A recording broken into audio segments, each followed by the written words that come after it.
Hello, fellow researchers, and welcome to week two. Well, I think we are off to a great start here. We had a really good first week, and I am excited. Um, I hope that if you have questions or concerns, that you will be contacting me on the side if it isn't something that you feel you can address in one of your discussions. Or something to that effect. Please be contacting me on the side through email. Um, and let me address whatever I can as quickly as possible for you. So first of all, I want to start out by letting you know. Let's just do some housekeeping things here. Your overall videos will be put on Mondays.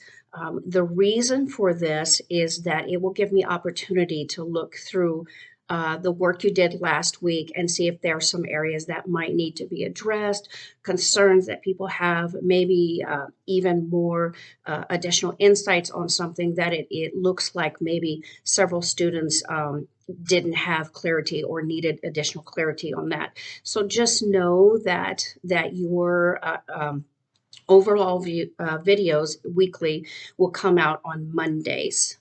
I know that doesn't give you a chance to work over the weekend to start the new week. However, I want to give you as much as possible to be able to assist you without having to do two separate videos each week. I don't want to put that on you. So, um, another thing is that discussions, it is designed in this class, discussions for points will be finalized by Saturday night. You are welcome to continue discussions on Sunday. However, for points purposes, we're doing Saturday night. And the reason for this is that the discussions are designed to assist you with your assignments. I don't want that in the way, and I want you to be able to have that assistance and the greater clarification and things that come out of the discussions to be able to assist you for the assignments, as well as being able to focus solely on those assignments due Sunday night. So, so that is the deal with the discussions on Saturday night. Another thing, assignments, please make sure you turn in your assignments. Um, try to get them turned in on time um, by the deadline. Now, I apologize. I've got a cold here, and so I'm trying not to cough in the middle of this. But the assignments, I'm not going to look at if you are, say, in the middle of the night, Sunday night, Monday morning, 1 o'clock, 2 o'clock. I'm not going to be that stringent to say that it's late. However, come Monday, when I start looking over the assignments and all of that, if your assignment has not been submitted, then what will happen is that I immediately put a 0 in there as a placeholder to know that I have at least looked at it initially. This also I have found to be effective for the student to recognize and see how not turning in that assignment affects their grade, should they choose not to turn it in at all. Um, as well, please try to be on time because 20%, according to the syllabus, 20% for every day that it's late adds up very quickly. And you want to keep as much of your points as possible. So just take those things into consideration when you're doing your work. We don't want that to be something that will hinder you. So one thing, and the last thing for the housekeeping part is basically from this point forward, as you do your discussions, make sure you are formatting in your Turabian. That means that you will need to do proper notations and such. As you will see from this point forward, we're going to be designing studies. You're going to be discussing those studies and linking it back to your reading and or other research literature that you find. So make sure that you are doing that as well. Now, for this week, let's go ahead and start on this week and what that looks like. From this point forward, we will begin creating different types of research that have different methodology for the sake of you becoming more familiarized and prepared to decide when it comes time for you to do your study. Now, just know that what we do here will really start out as the basics. We will continue to add into it so that as you become familiar with the basic part of it, then we'll add more into it. And then into the next class, as you're deciding, you will have a better idea of what type of research that you want to do.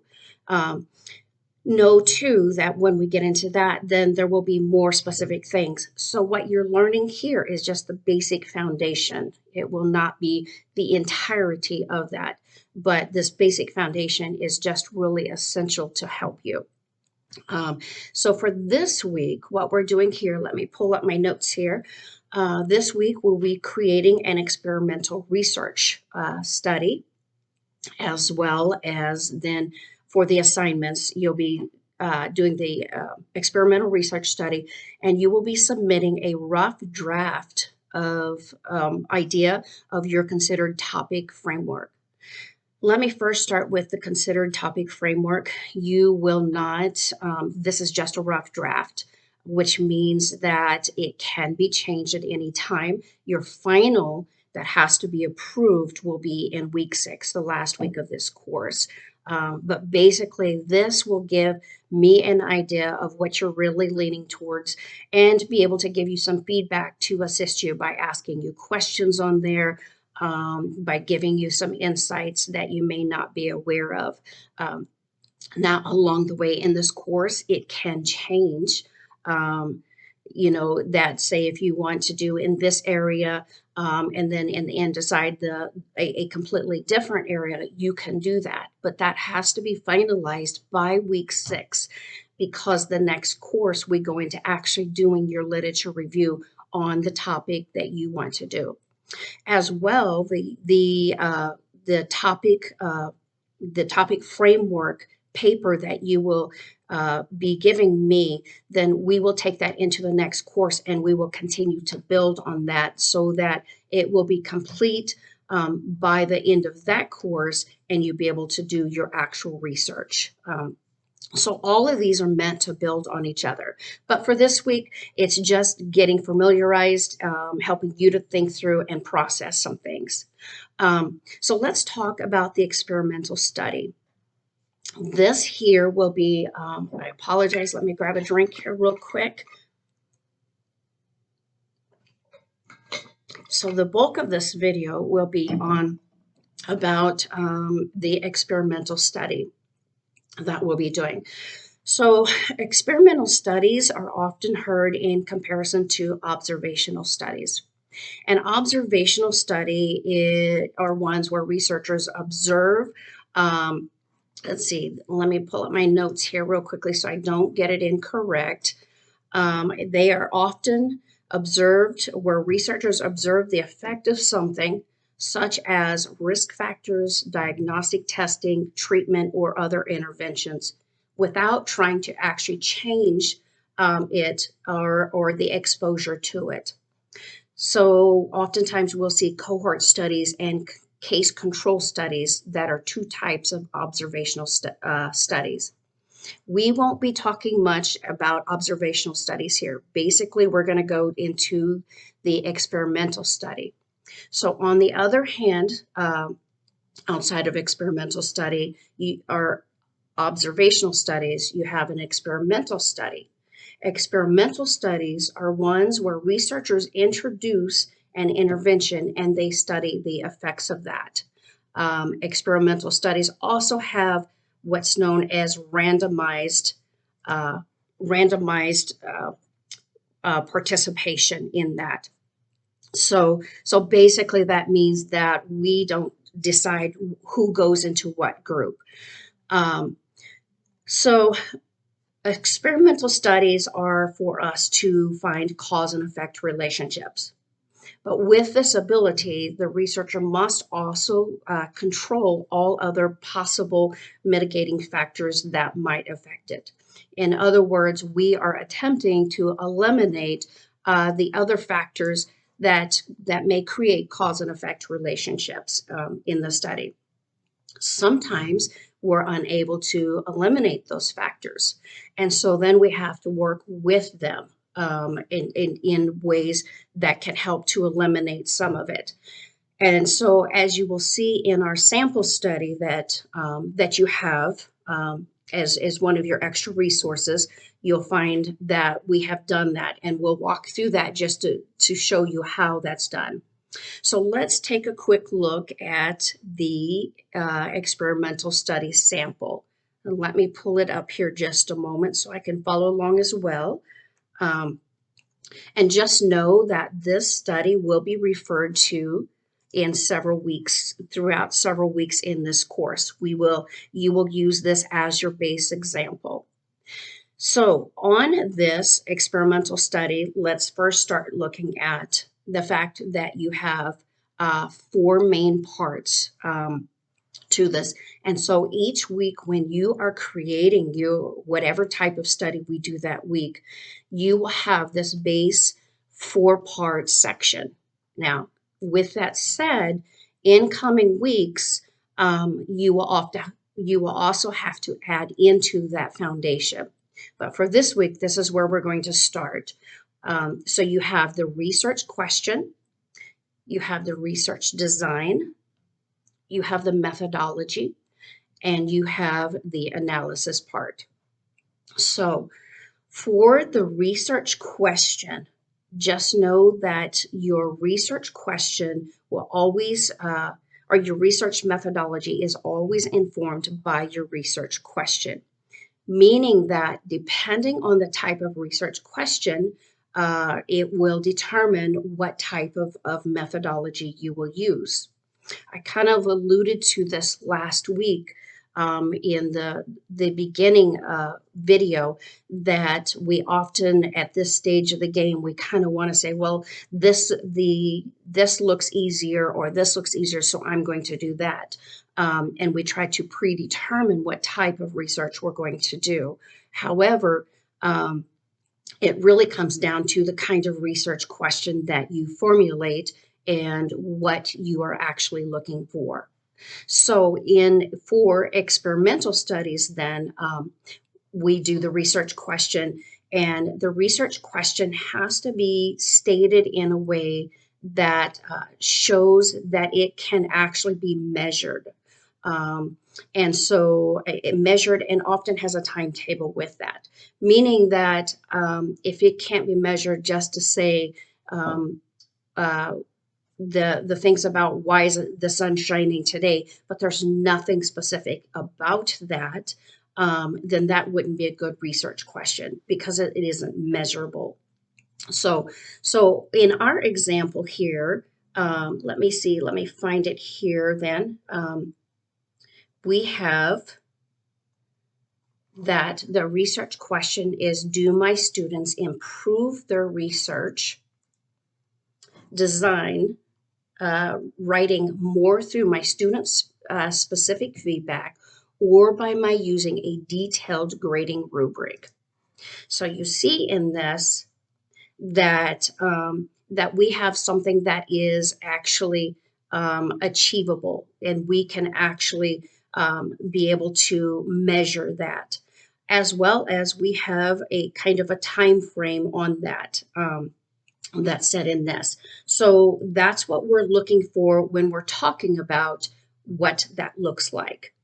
The research design then details the type of research you intend to conduct that will best answer your research question.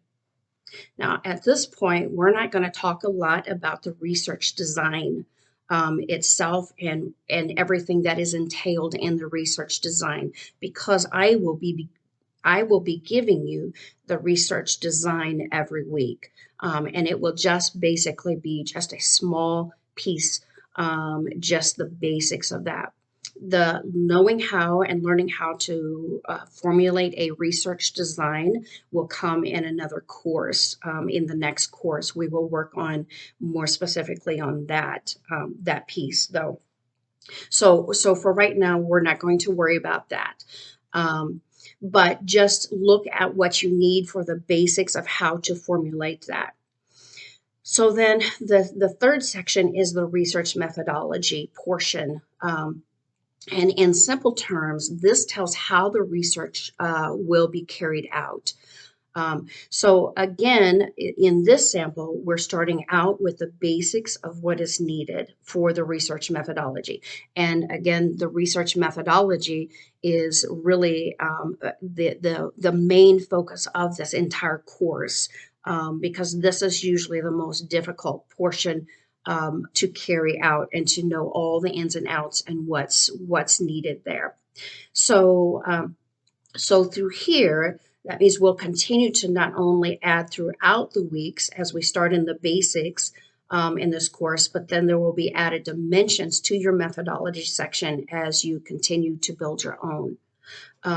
Right now, I just want you to learn the basics in this course, so that way you at least have an idea whenever you start getting started here, or when you go into your own research.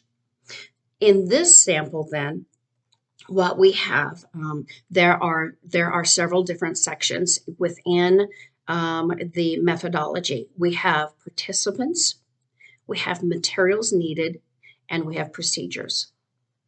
So the participants is who you can realistically study. Now, I cannot stress the importance enough on this section here for you to really, really consider this and look at this.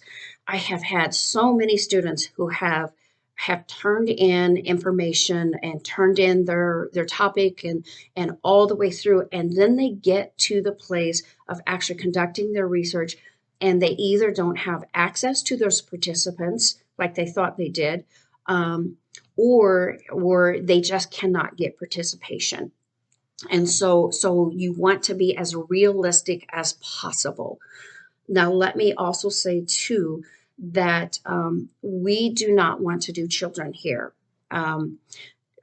Researching children is a very, very stringent, that has very strict guidelines, especially like most of the time you have to go through an international review board, institutional review board. And in that, there are very, very strict requirements and steps that have to be put in place for protection of any kind of minors. Now, when I say children, we're talking up to the age of 18. We're including teenagers in that, because they have to be considered an adult to voluntarily participate. So let's be clear on that from the beginning. Beyond that, in this section, you need to know the number of participants that you are determining to study. Now, we will start out with, I will propose in this, we're just pretending, okay? But in the end, we will have your proposed number, and then once you do your research, then you'll have to go back and edit for how many you were actually able to get researched. That often changes in small amounts. If it changes in major amounts, we'll probably have a problem and have to figure out something there. But for here, you want to determine how many participants. And then you want to, we call delimitations within a research study. That basically is we're setting the boundaries of the context of what's included and how you're determining your participants. So in this sample study, we are doing 18 Berkeley College students who are enrolled in a master's research course. So you see, we're doing adults. We're saying the number that we have. We're saying where we're getting them from, the Berkeley College students, as well as they are those that are in a master's research class. So you see how we're setting the context of those, and we're setting the boundaries of the potential participants that we're looking at. Now, in then the materials that need to be done, that you need. So generally you look at what is needed to conduct the study. In this entails possibly physical space. If you're thinking, I have to interview them, in a physical space, person to person. That's obviously changed a lot now with these last years and being able to Zoom and all of that. But you want to look at your physical space. You want to look at what are the materials that I need to actually conduct the research, um, and then you look at what are the materials that I would need for analysis.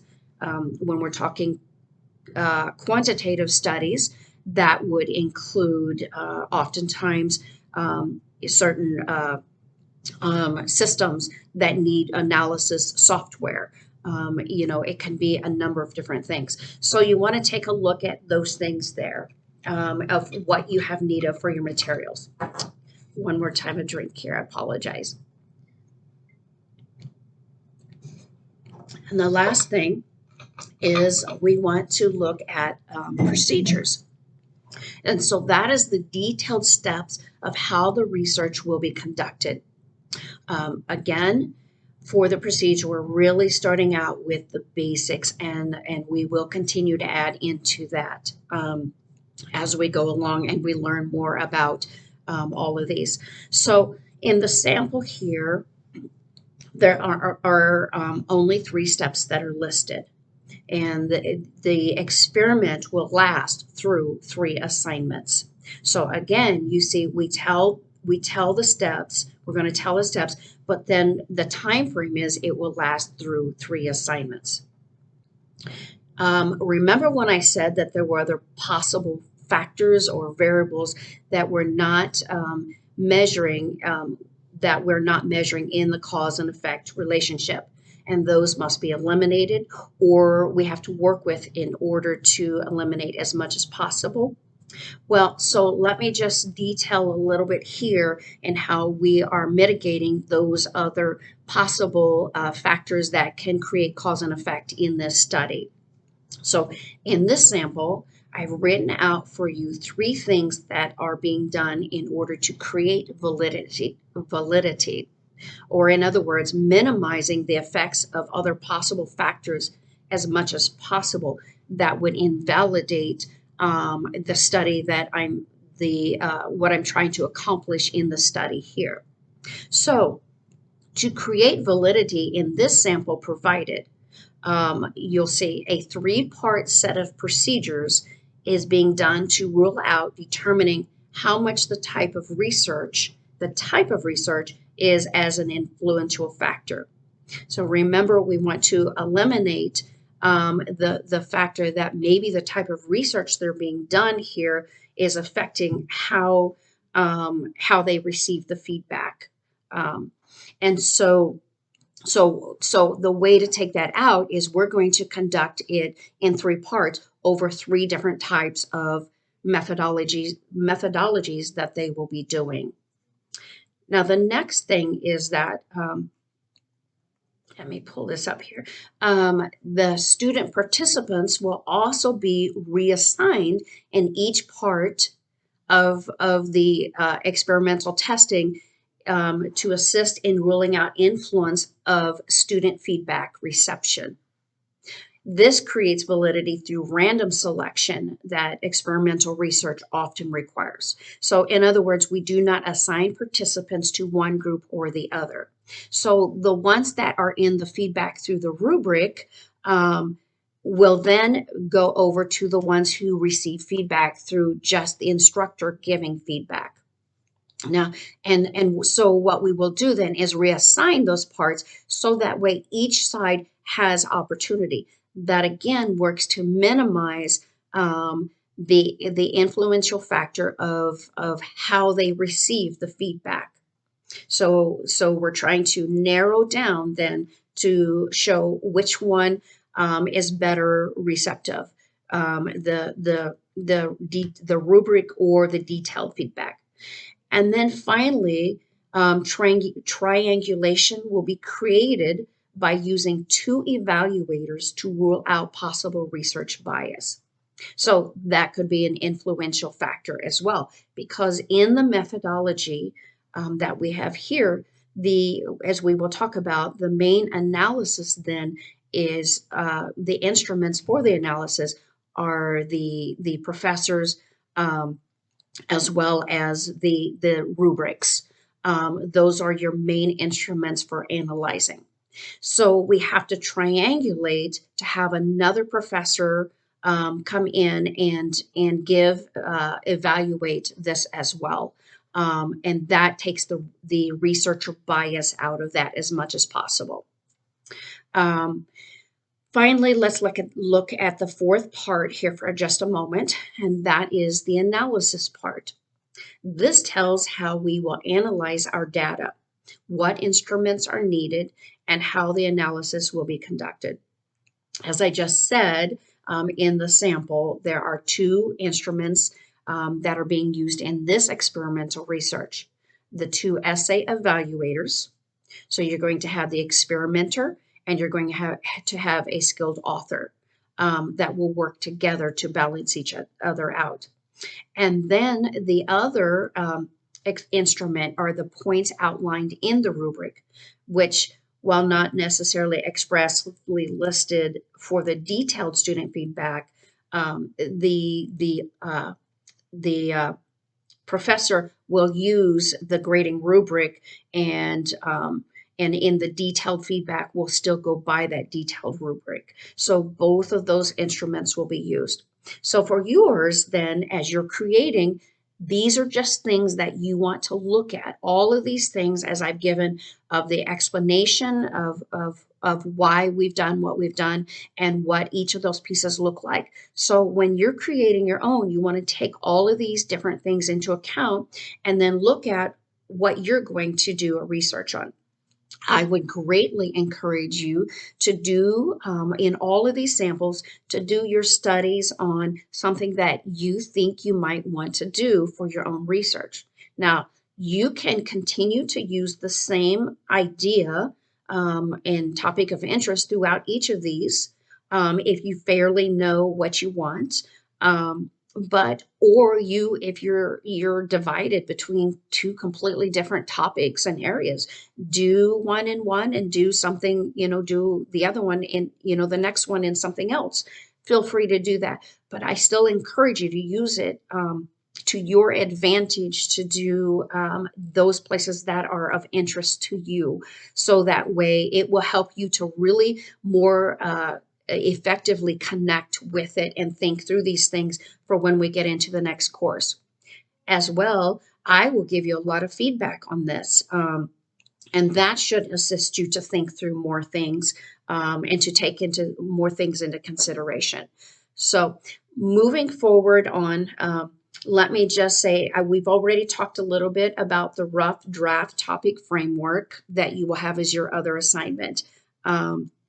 If you have any further questions on either of those assignments, please contact me early, especially this week, as we have our entire weekend that I will be away, except for very minimally being able to check my computer. In fact, I won't even have it available for quite a bit of chunks during the weekend. So please contact me early. If you have any questions on any of this, I do want to be able to assist you and guide you the best way possible.